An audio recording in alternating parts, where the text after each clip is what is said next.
Hello guys! Good morning and good afternoon. My name is Zari and today nandito tayo sa harapan ng very successful nating one of our top importers of KPC. Ayan, kilalanin natin ang ating owners na sina Sir Mark Manipon and Miss Colleen Manipon.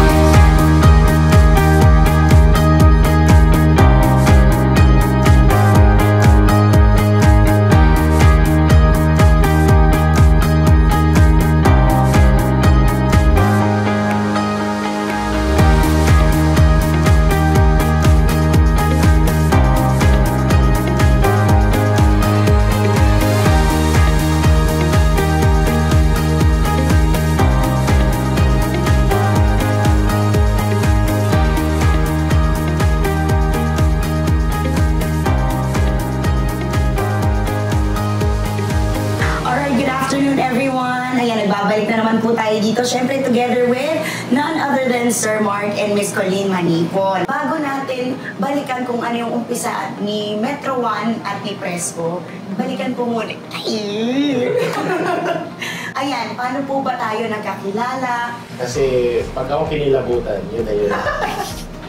Nakita ko siya, kinilabutan. Kinilabutan. Opo. Hindi ko na tinantanan. Hindi ka na naiihinan. Kinilig na ihipan ng Miss Colleen. So, 2010, so magkasama kami sa Jeddah actually, sa Saudi Arabia. Tapos, nagkakilala kami doon. Tapos, lumalabas na, hanggang sa lumalabas, hanggang sa nagkapalagay na ng loob, na meron pala kaming common interest. Mahalaga yun sa relationship kasi meron kayo common interest. Totoo naman po. Ako gusto ko mag-business na talaga noon. Actually gusto ko na mag-resign nun sa abroad. Nangyari na po ang pandemic. Nandito na po ba tayo sa Pilipinas nung pandemic? Yes. Nandito na. Ano ang business natin po nung panahon na yun? Anong pandemic? Ano yun? Wala, sarado tayo. Sarado. Pero meron kaming min-establish na namin yung Metro One, which is the construction. Plus the Module Asia, which is the modular cabinets. Pero sarado kami. Nagsarado kami kasi bawal talaga nun. So since sarado po, ano po ang naging source of income natin nung mga panahon na yun? Yung source of income, una na medyo kinabahan ako. Kasi kung titingin ka sa paligid mo, kung ano nangyayari sa paligid mo, talagang kakabahan ka. Correct. Diba? Saan nakukuha, lifestyle mo mag-iiba, paano kung tuloy-tuloy, may ganun kang fear eh. Correct. But behind that problem, there is an opportunity. Yun ang hinahanap namin. Bago mag-online business kasi, bago namin yun i-establish, sabi ko, anong gagawin ng mga staff? Wala silang gagawin. Naging fabrication kami ng face shield. Yung acetate lang, yung garter, yung foam. Tapos nilagyan namin ng Bible verse sa gilid. Just to remind every people na magsusot, that we have a big God na nag-aalaga sa atin. Tama naman. Then we go to the online. Oo, yun. Doon na pumasok si online. Nagbebenta kami ng mga dried fish, mga salted egg, yun. So, syempre lahat po online, no? During the pandemic. Ipasok ko na po si KPC natin ngayon. During saan po ba ng stage ng buhay nyo nakilala si KPC? So, siguro, kaka-browse mo, biglang lumabas, KPC, una doubtful ka pa kasi baka hindi mo pa alam mo ilang followers, gano'ng kalaki yung credibility niya. Diba? So, hanggang sa pinanood ko na yung YouTube, testimonies, nakita ko naman yung review niya, yung mga comments, tapos yung mga photos na proof na talagang may nakakarating. So, kumbaga, hindi na ako masyadong kinabahan. Yung dumating yung trial order ko na worth 7,000 including the shipping fee. So, nabenta namin, naging 14,000. So, that's 100%. Sabi ko sa kahanap ng negosyo, may 100% return. Correct. Diba? So, no-brainer. Usap kami, nag-loan kami sa bangko, pinaloan kami. Unang order namin sa KPC is 500,000 agad. Yun yung sabi ko, kung hindi ito mabenta, si Modulation gagamit.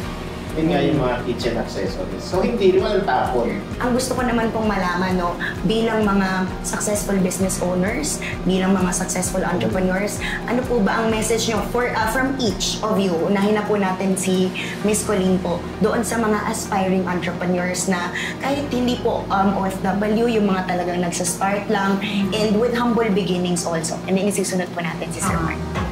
Sa mga aspiring businessman and women, huwag kayong matakot mag-fail. Yun ang importante. At saka, huwag kayong matakot din na mag-take ng risk. Kasi dyan mag-i-start yan eh. Kung wala ka nun, hindi ka makakapag-start ng kahit na ano.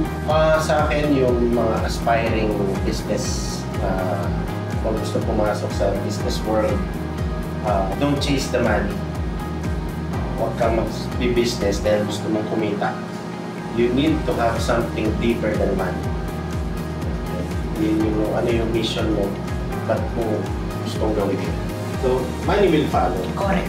Money is just a reward of your good mission sa ginagawa. So, of course, again, yung risk. Lahat tayo may risk. Okay, yung tumawid ka lang sa kalsada, may risk yan. Correct. Pero you have to calculate the risk niya.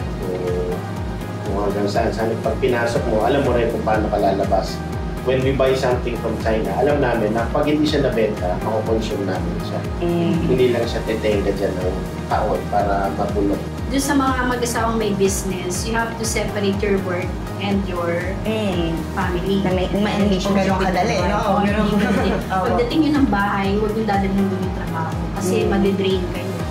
Okay, maraming salamat po. I-invite naman po natin sila kung sa 3 companies, kung saan po tayo pwede nilang makita. Sige po. Thank you so much. And para sa mga gustong mag-renovate, mag-construct ng bahay, we have the Metro One Design Build. You can visit our Facebook and our website.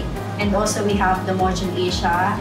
Indicator naman namin ng mga modular cabinets ng mga bahay ninyo or ng offices ninyo. We have website at www.mymodulasia.com. We also have this Fresco Trade, yun yung mga kitchen accessories namin and hardwares and other home improvement supplies naman. Meron din kaming Facebook account. And also, we have a YouTube account. Hanapin nyo lang, just type Module Asia and then mag-appear na kami. So, ganoon din sa sinabi niya. Thank you sa KPC for this wonderful experience. Kung hindi dahil sa inyo, Thank you so much. Wala rin Fresco Trade, wala rin kami.